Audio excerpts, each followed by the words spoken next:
To build anything that truly lasts, it takes time.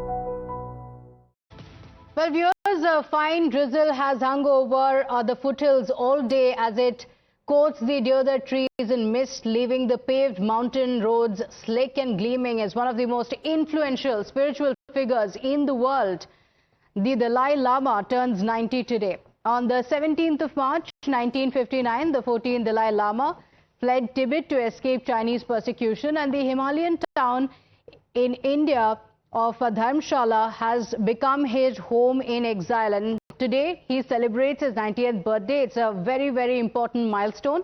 The Prime Minister has also taken to social media to wish him. Here's his message. I join 1.4 billion Indians in extending our warmest wishes to His Holiness the Dalai Lama on his 90th birthday. He has been an enduring symbol of love, compassion, patience and moral discipline. His message has inspired respect and admiration across all faiths. We pray for his continued good health and long life. This is the message from the Prime Minister. Now, Dalai Lama, as he celebrates the birthday, we also have visuals coming in of the celebrations that have already begun. In fact, we have a message that has come in from His Holiness Dalai Lama himself as he has taken to social media. The message goes on to say that this is the 90th birthday message. It says, on the occasion of my 90th birthday, I understand that well-wishers and friends in many places, including Tibetan communities, are gathering for celebrations. I particularly appreciate the fact that many of you are using the occasion to engage in initiatives that highlight the importance of compassion, warm-heartedness and altruism. So he has given his birthday message. He goes on to say, I'm just a simple Buddhist monk. I don't normally engage in birthday celebrations.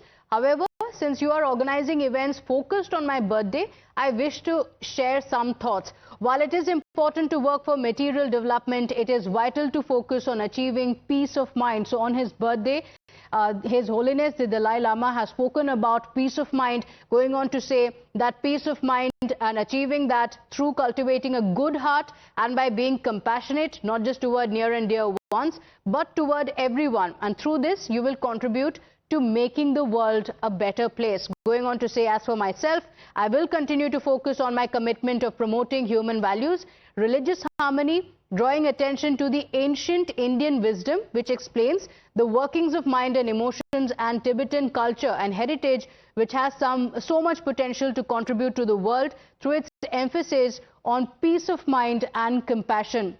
Again, going on to give his message on peace of mind and compassion to make the world a better place. He goes on to say, I develop determination and courage in my daily life through the teachings of Buddha and the Indian masters as Shantideva, whose following aspiration I strive to uphold. As long as space endures, as long as sentient beings remain, until then may I too remain to dispel the miseries of the world. Thank you for using the opportunity of my birthday to cultivate peace of mind. That's the message that he has gone on to give. Apart from that, the US Secretary of State Marco Rubio has also taken to social media to give his message on the birthday greetings that he has extended. He says, extending best wishes to His Holiness Dalai Lama on his 90th birthday. The Dalai Lama continues to inspire with his message of unity, peace and compassion. So social media messages are flooding in.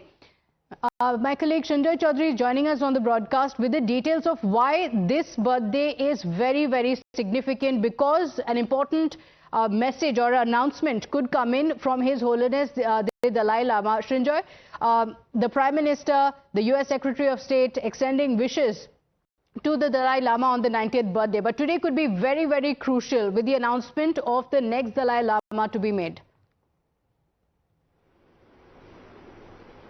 The succession plan is very critical because the Chinese are really waiting for this, because they think that they can get their candidate to become the next Dalai Lama, as they did with the Panchen Lama. And that's not something the world wants.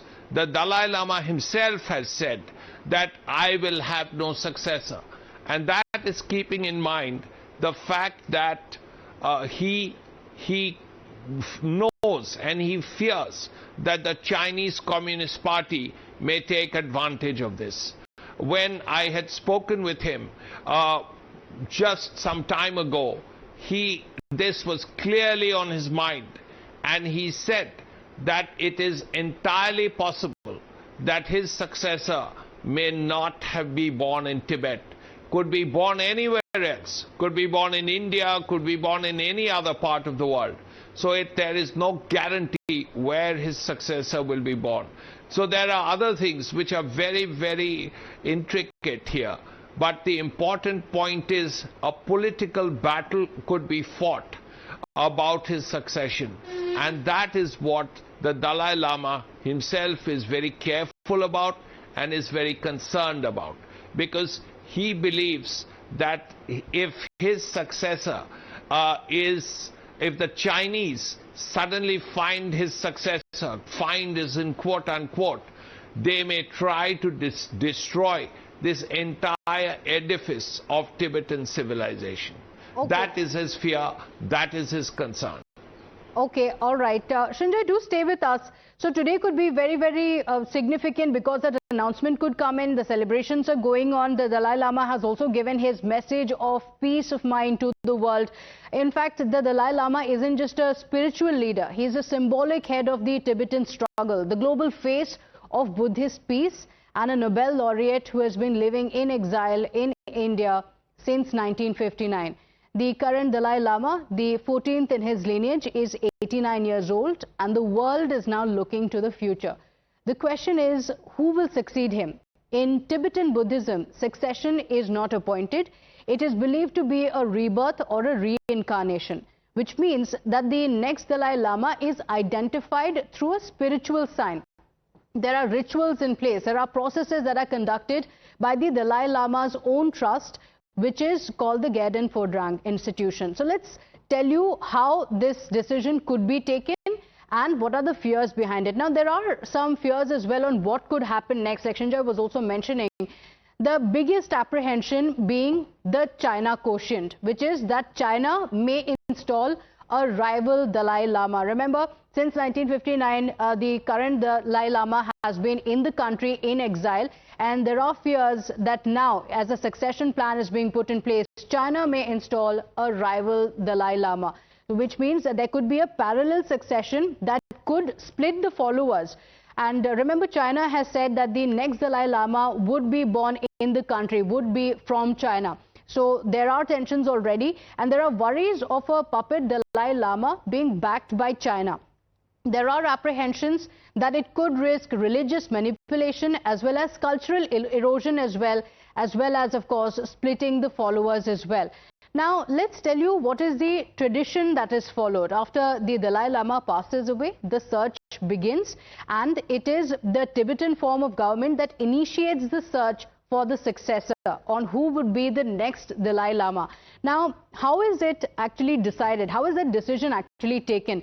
These are not decisions that are taken. It is based on some prophecies. There are some religious signs and tests that is used to identify on who could be the next spiritual leader. So the successor is confirmed by the monastic council, and very clearly the Dalai Lama has said that China has no role to play in the succession plan of Dalai Lama.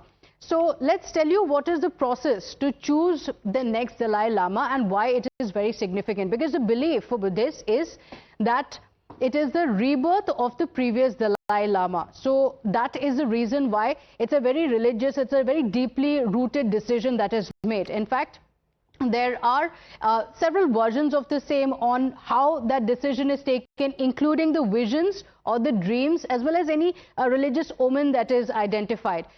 And previously, how the Dalai Lama was chosen was with the signs of reincarnation that were witnessed. So identifying a child with the signs of reincarnation, and then it is verified via object tests or recognizing any of the belongings as well. in fact, the successor must be confirmed by the Tibetan authorities as well. And that is how the final decision is taken on the next Dalai Lama. Well, with that, it's time for us to slip into a very quick break here. Don't go anywhere. We'll be right back with lots more on the other side.